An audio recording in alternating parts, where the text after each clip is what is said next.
Good morning. In yesterday's class, we discussed about chord of contact, polar and pole of a circle with respect to a line or a line with respect to a circle. We are going to find chord of contact, polar, pole. All these concepts are discussed. So, friends, in this chapter, there is a little bit of confusion between equation of tangent, equation of chord of contact, and equation of polar. So, these three are equation of a lines to the circle with respect to a circle at a point or from a point. So, here I am trying to clarify these three concepts in detail here. So, let Px1, y1 is a point and S identical to 0 is a circle. So, if there is a circle and there is a point, then the three cases will arise. Three cases will arise according to the relation between circle and a point. What are those three cases? You obviously know the point is outside the circle or inside the circle or on the circle. So, friends, in these three cases, we discuss about these three concepts. Those are equation of tangent, chord of contact and polar. So, these three concepts, in these three cases, we are now discuss. So, friends, first of all, let Px1, y1 is a point. If this point interior of the circle lies inside the circle, so you have to observe, suppose this is a circle, this is a circle. What is tangent? What is the definition of tangent? If a line touches the circle at a point, at only one point, then that line is called tangent and that point is called point of contact. So that means tangent is like this and it touches the circle at Px1, y1. Suppose if this point P lies inside the circle, then there is no question of equation of tangent at P. Then there is no question at all, because the point lies in the circle. Then we are not able to draw a tangent at Px1, y1. We are not able to draw a tangent. That means there is no question of tangent. When it is, if the point P is inside the circle.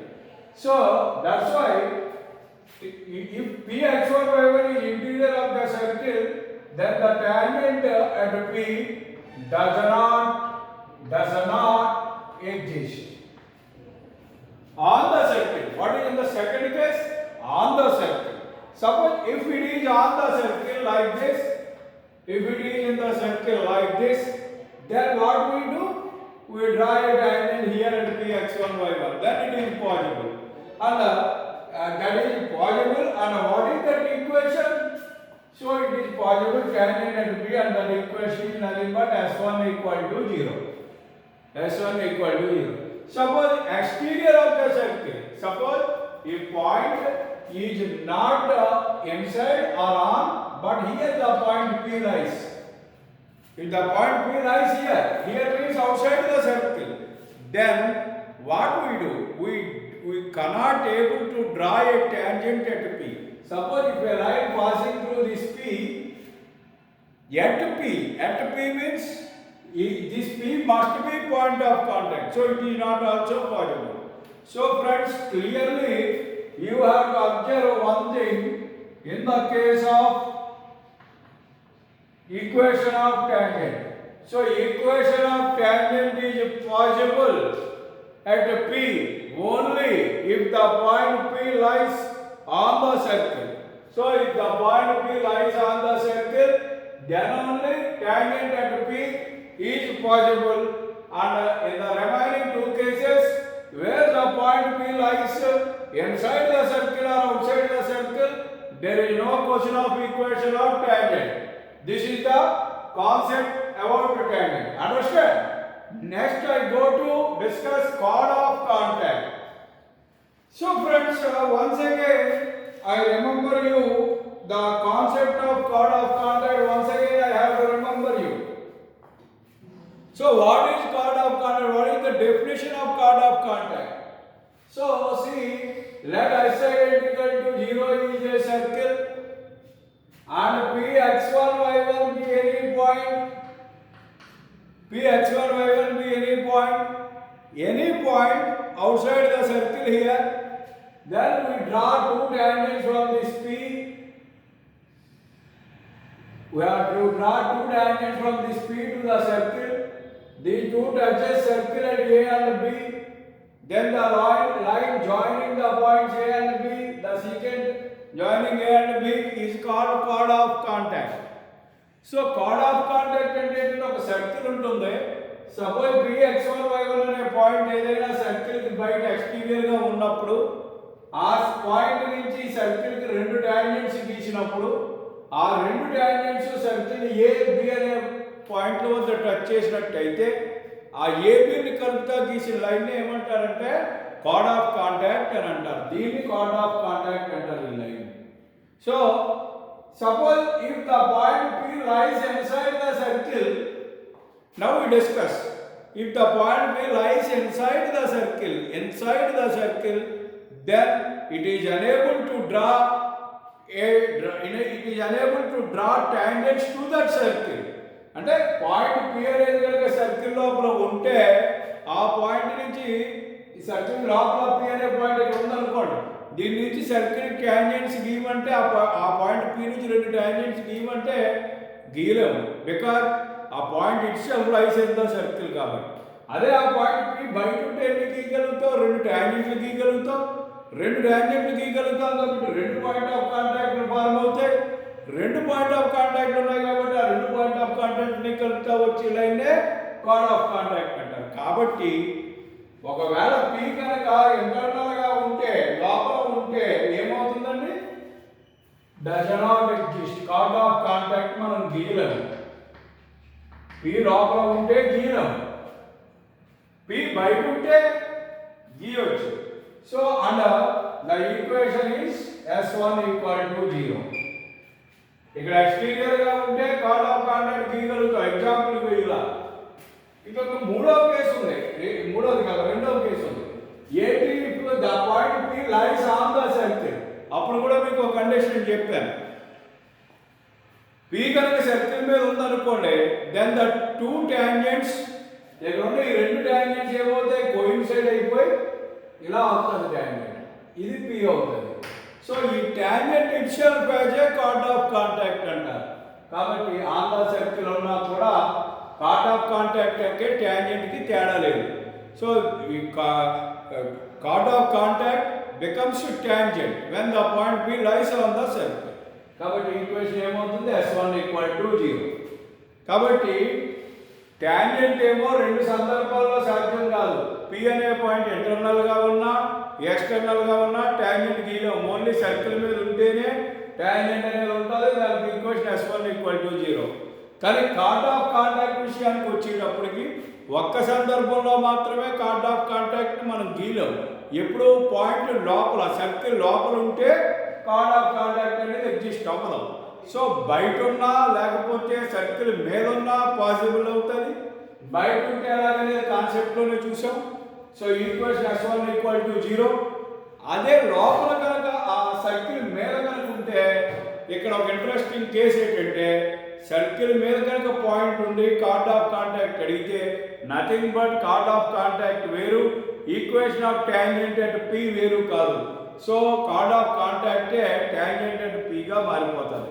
That's why S1 = 0.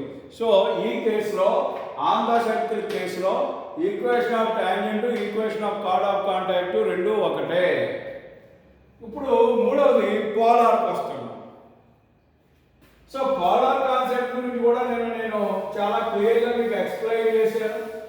అంటే P అనేది మనం ఒక circle ఉంటుంది, yes identical to 0 అనే circle ఉంటుంది. ఇప్పుడు P అనే ఒక పాయింట్ తీసుకున్నా నువ్వు పి అనే పాయింట్ ఏమవ్వాలి? అదర్ దాన్ సెంటర్ అవ్వాలి. అదర్ దాన్ సెంటర్ అంటే ఈ సెంటర్ తప్ప నువ్వు ఎక్కడన్నా తీసుకోవచ్చు. అంటే బయట ఎక్కడ తీసుకోవచ్చు, ఎక్కడ తీసుకోవచ్చు, దీని మీద తీసుకోవచ్చు, లేకపోతే లోపల తీసుకోవచ్చు. ఎక్కడ తీసుకున్నా ఒక సెంటర్ కాకుండా వేరే పాయింట్ ఏదైనా తీసుకోవచ్చు. సో ఇప్పుడు మనం దీన్ని డిస్కస్ చేస్తే సపోజ్ పి ఇక్కడ ఉంది అనుకోండి, ఉంటుంది అండ్ ఏమవుతుంది?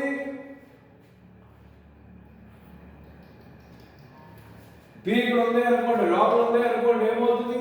ఇక్కడ పోలార్ అనేది పి అనే పాయింట్ కనుక సర్కిల్ లోపల ఉంది అనుకోండి, దీని నుంచి మనం ఏంటి చేయగలుగుతాము? ఈక్వేషన్ ఆఫ్ పోలార్ కట్టాలనుకోండి. సపోజ్ ఇది పి అనే పాయింట్ ఇది అనుకోండి, అప్పుడు నువ్వేం చేస్తావు? పి గుండా పోయేటట్టు ఒక లైన్ గీయమన్నారు, పి అనే గుండా పోయేటట్టు ఒక లైన్ గీయమన్నారు. అది ఇక్కడ క్యూ వద్ద, ఇక్కడ ఆర్ వద్ద కట్ చేసింది. క్యూ నుంచి ఒక ట్యాంజెంట్ తీసుకుంటావు, ఆర్ నుంచి ఒక ట్యాంజెంట్ తీసుకుంటావు, ఆ రెండు ఇలా కట్ చేసుకున్నాయి. సో నేను అలా కాదండి, నేను ఒకవేళ పి గుండా పోయేటట్టు ఇలా ఒక లైన్ గీసాను. సో ఇది క్యూ డాష్ అయింది, ఇది ఆర్ డాష్ అయింది. ఇప్పుడు దీని కూడా ఏంటో చూడండి అంటే, సో ఈ క్యూ డాష్ నుంచి ఇలా ఒక ట్యాంజెంట్ వస్తుంది అండ్ అలాగే ఇలా ఆర్ డాష్ నుంచి కూడా ఒక ట్యాంజెంట్ వస్తుంది. ఈ రెండు కట్ చేసింది పాయింట్ ఇది అవుతుంది. సో ఇవన్నీ ఈ పాయింట్ ఆఫ్ కాంటాక్ట్ ఇవన్నీ కూడా ఏమవుతుంది? పోలార్ అవుతుంది. అందుచేత ఏంటంటే పోలార్ అనేది సర్కిల్ లోపల ఉన్న పి అనే పాయింట్ లోపల ఉన్నా అది సాధ్యమవుతుంది. ఏమవుతుంది ఇక్కడ? సో పోలార్ ఆఫ్ పి అడుగుతున్నాం, ఇంటీరియర్ సర్కిల్ ఇంటీరియర్ లోపల ఉంటే అది సాధ్యమవుతుంది. ఈక్వేషన్ ఏమవుతుంది? S1 = 0 అవుతుంది. ఏమవుతుంది? S1 = 0.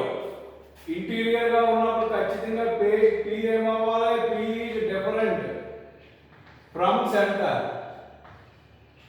అర్థమైందండి? అంటే ఇక్కడ ఇది ఎందుకు రాయవలసి వచ్చిందంటే పి అనే పాయింట్ సర్కిల్ లోపల ఉన్నప్పుడు సర్కిల్ లోపల ఎక్కడైనా తీసుకోవచ్చండి అన్న డౌట్ వస్తుంది. సో ఎక్కడైనా తీసుకోవచ్చు సర్కిల్ లోపల, కానీ ఒక్కటి తప్ప. ఏంటది? సెంటర్ తప్ప. పోలార్ డెఫినేషన్లోనే ఉంది, let P be any point in the plane other than the centre of the circle అని చెప్తారు. సో ఒకసారి డెఫినేషన్ నేను చెప్పిన క్లాస్ కాన్సెప్ట్ ఒకసారి చూడండి. అక్కడ 3 రకాలు చెప్పాను. లోపల ఉన్నప్పుడు, సర్కిల్ మీద ఉన్నప్పుడు, బయట ఉన్నప్పుడు 3 సార్లు కూడా ఈక్వేషన్ ఆఫ్ పోలార్ సాధ్యమే. ఒకవేళ ఎప్పుడు సపోజ్ పి కనుక లోపల ఉన్నట్టయితే, పి లోపల ఉన్నట్టయితే అది బయట ఉంటుంది. అది కూడా చెప్పాను, ఒకసారి చూడండి. సో ఆన్ ద సర్కిల్ కూడా సాధ్యమవుతుంది. ఈక్వేషన్ S1 = 0 సర్కిల్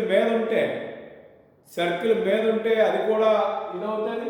ఇది nothing but equation of tangent అవుతుంది. అదేవిధంగా ఎక్స్టీరియర్ ఆఫ్ ద సర్కిల్ ఉన్నా కూడా క్లియర్గా సాధ్యమవుతుంది. ఇది S1 = 0 అవుతుంది. సో ఫ్రెండ్స్ మీకు చూడండి, అట్ ఎనీ పాయింట్ దగ్గర ట్యాంజెంట్ అన్నప్పుడు ట్యాంజెంట్ కట్టాలంటే పాయింట్ ఖచ్చితంగా ఎక్కడ ఉండాలి? ట్యాంజెంట్ ఈక్వేషన్ కట్టాలంటే పాయింట్ ఎక్కడ ఉండాలి? ఖచ్చితంగా సర్కిల్ మీద ఉన్నప్పుడు మాత్రమే సాధ్యం అవుతుంది. అదే కార్డ్ ఆఫ్ కాంటాక్ట్ విషయానికి వచ్చేటప్పటికి సర్కిల్ మీద ఉన్నా, సర్కిల్ బయట ఉన్నా సాధ్యమవుతుంది. సర్కిల్ లోపల ఉంటే మాత్రం సాధ్యం కాదు. పి అనే point internal to the circle ఉంటే కార్డ్ ఆఫ్ కాంటాక్ట్ సాధ్యం కాదు. కానీ పోలార్ విషయానికి వచ్చేటప్పటికి అది సర్కిల్ లోపల ఉన్నా, సర్కిల్ బయట ఉన్నా, సర్కిల్ మీద ఉన్నా ఎటువంటి ఇబ్బంది లేకుండా మనం ఈక్వేషన్ ఆఫ్ పోలార్ కట్టొచ్చు. S1 = 0. అలాగే మీకు అర్థం అవడానికే ఇంకొంచెం డెప్త్గా చెప్తా ఉన్నా, కార్డ్ ఆఫ్ కాంటాక్ట్ కనుక on the circle point circle మీద ఉంటే chord of contact tangent same అవుతాయి. అర్థమవుతుందండి? అదేవిధంగా పోలార్ కూడా ట్యాంజెంట్తోనే ఏకీభవిస్తుంది. ఎప్పుడు P is on the circle ఉంటే equation of polar, equation of tangent రెండు ఒకటే అవుతాయి. ఈ పాయింట్ని కూడా మీరు గమనించాలి. సో ఇది కాన్సెప్ట్. ఈ టేబుల్ ఇంపార్టెంట్. మీకంటే క్లియర్గా ట్యాంజెంట్ పార్ట్ ఆఫ్ కాంటాక్ట్ ఎలాంటి సందర్భాల్లో ఎప్పుడెప్పుడు ఉంటాయి ఎప్పుడెప్పుడు ఉండవు అనేది మీకు నేను చెప్పడానికి ప్రయత్నం చేశాను, మీరు అర్థం చేసుకోవాలి. అర్థమైందా? ఒకసారి నిన్న చెప్పిన క్లాస్ కూడా జాగ్రత్తగా చూసి మళ్ళీ అది ఒక 2-3 సార్లు చూసి పోలార్ అంటే ఏంటి, పోల్ అంటే ఏంటి, వాటి మీద కార్డ్ ఆఫ్ కాంటాక్ట్ అంటే ఏంటి అనేది పూర్తి అవగాహన ఏర్పడిన తర్వాత అప్పుడు ఈ క్లాసుని 1-2 సార్లు మీరు చూసినట్టయితే మీకు ఈ కాన్సెప్ట్ మొత్తం మీద ఒక పరిపూర్ణమైనటువంటి అవగాహన అనేది వస్తుంది. సో ఫ్రెండ్స్, ఇప్పుడు Px1y1 అనే పాయింట్కి నుంచి ఒక సర్కిల్కి మనం పోలార్ గీసినప్పుడు, పోలార్ వచ్చినప్పుడు Px1y1 అనేది పోల్ అవుతుంది అని చెప్పాం. సో ఇప్పుడు పోల్ కనుగొనడం ఎలా అనేది కూడా ఒకసారి మనం చూద్దాం.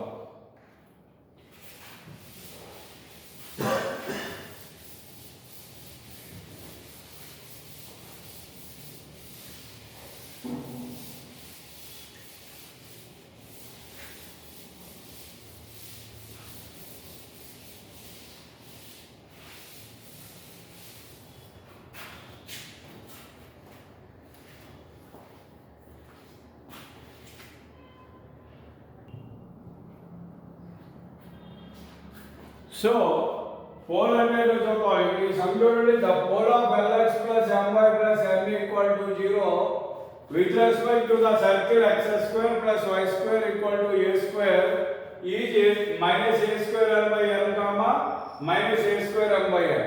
అంటే ఈ ప్రాబ్లం ఏం చెప్తున్నారంటే x square plus y square equal to a square అనే సర్కిల్ కి Lx plus My plus n equal to 0 అనే లైన్ యొక్క పోల్ కనుక్కోమంటున్నారు. సో మనం we are going to find out the pole of the line.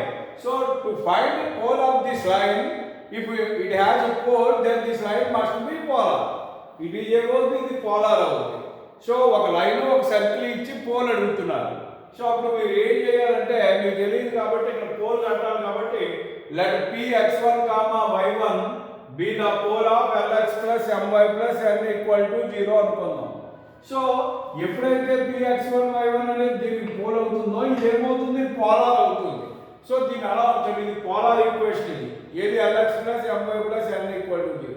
యాక్చువల్గా మనకి formula ద్వారా కూడా equation of polar కడదాం. సో ఇక్కడ ఏంటి, equation of polar with respect to 1. First ఈక్వేషన్కి పోలార్ కడదాం విత్ రెస్పెక్ట్ టు 1. సో ఈ ఫస్ట్ ఈక్వేషన్ పోలార్ కడుతున్నాం Px1 y1 కాబట్టి పోలార్ భాగంకి మీకు ఏంటంటే s1 equal to 0 equation xx1 plus yy1 minus a square equal to 0. ఇది ఎన్నో ఈక్వేషన్, థర్డ్ ఈక్వేషన్. సో మనం equation of polar of Px1 y1 కడితే xx1 plus y1 minus a square equal to 0 ఇచ్చారు. కానీ లెక్కలో ఏమంటున్నారు, Px1 y1 అనేది దీనికి పోల్ అంటున్నారంటే ఇది పోలార్. సో ఇది పోలారే రెండిటికి కూడా పోల్ Px1 y1 గానే మనం భావించాం కాబట్టి ఇప్పుడు 2 and 3 ఏమవుతాయి, రిప్రజెంట్స్ సేమ్ లైన్. కాబట్టి 2 and 3 represents same line. So ఈ 2 lines represents same line, then ఏంటి a1 by a2 equal to b1 by b2 equal to c1 by c2. So ఆ concept ప్రకారంగా ఈ రెండు మనం కంపేర్ చేసుకుందాం. ఇక్కడ a1 అంటే ఎంత, ఇక్కడ x కోఎఫిషియంట్ x1, ఇక్కడ x కోఎఫిషియంట్ అంటే l, ఇక్కడ x1 by l is equal to ఇక్కడ వచ్చేసి y1 by ఇక్కడ వచ్చేసి m is equal to ఇక్కడ వచ్చేసి కాన్స్టెంట్ మైనస్ a స్క్వేర్ ఇది by l. సో ఈ రిలేషన్ మనం ఫ్రమ్ దిస్ ఇది ఏమవుతుంది మనకి, x1 by l is equal to minus a square by n and y1 by m is equal to minus a square by n and implies the image x1 is equal to minus a square by l by n. x1 ఏమవుతుంది minus a square l by n and y1 is equal to minus a square m by n. So x1 y1 వచ్చేసింది. ఏంటి x1 y1? p యొక్క coordinates. మరి ఏంటి ఆ p? Pole. Let Px1 y1 be the pole. Therefore, pole Px1 y1 is equal to answer minus a square l by n comma minus a square m by n. This is the answer. So మీరు ఇది formula రూపంలో గుర్తుపెట్టుకోవాలి, formula కింద గుర్తుపెట్టుకోవాలి. ఏం formula? Pole of a line, pole of a line with respect to a circle. ఇక్కడ circle ఎటువంటి circle? ఇది షార్ట్ సర్కిల్, అంటే x square plus y square equal to a square.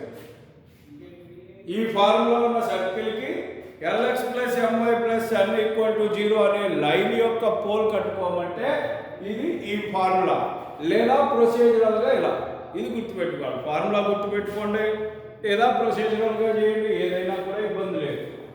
Okay,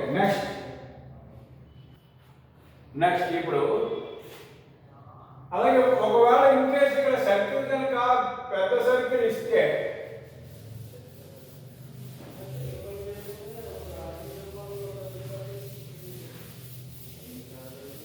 అంటే సపోజ్ ఇక్కడ ఉన్న circle x square plus y square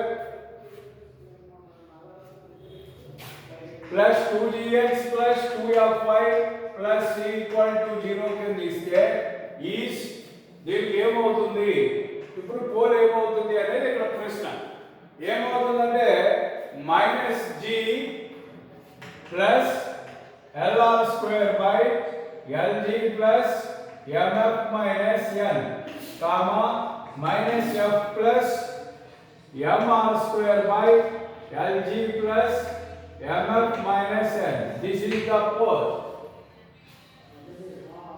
so formula జాగ్రత్తగా చూడండి. Minus G plus LR square by LG plus MF minus N comma minus F plus MR square by LG plus MF minus N. ఇది pole అవుతుంది. ఎప్పుడు circle పెద్దది ఇచ్చి line LX plus MY plus n equal to 0 అయితే. ఇందాకకి దీనికి తేడా ఏంటి అంటే అక్కడ ఇక్కడ పోలే, అక్కడ ఇక్కడ l x plus MY plus n equal to 0 a line. కాబట్టి లైన్లో ఎక్స్ కోఎఫిషియంట్ వై కోఎఫిషియంట్ కాన్స్టెంట్లు ఎల్ఎంఎన్లు అవుతాయి. సర్కిల్ వచ్చేటప్పటికి అక్కడ x square plus y square equal to r square ఉంది, లేదా ఏ స్క్వేర్ ఉంది. సో ఇక్కడ ఏమవుతుంది? మనం ఇక్కడ చూసినప్పుడు ఇది ఏ స్క్వేర్ ఆర్ బదులు ఏ అనుకోండి, అప్పుడు ఇది ఏమవుతుంది? ఏ స్క్వేర్ అలా అవుతుంది కదా. అలాగే జిఎఫ్ అక్కడ అందులో ఉండవు, కాబట్టి మైనస్ ఎన్ ఉంటుంది, అంటే మైనస్ ఆర్ స్క్వేర్ బై ఎన్ ఇందాక వస్తుంది. సో మీకు సింపుల్ ఈ ఫార్ములా కింద ఇది గుర్తుపెట్టుకోండి. సర్కిల్ పెద్దది ఇస్తే ఇది ఫార్ములా, సర్కిల్ చిన్నది ఇస్తే ముందు చెప్పింది ఫార్ములా. ఈ దేనికి పోల్ కనుక్కోవడానికి. ఓకేనా? ఓకే, నెక్స్ట్ కాన్సెప్ట్ మనం చూద్దాం ఇప్పుడు.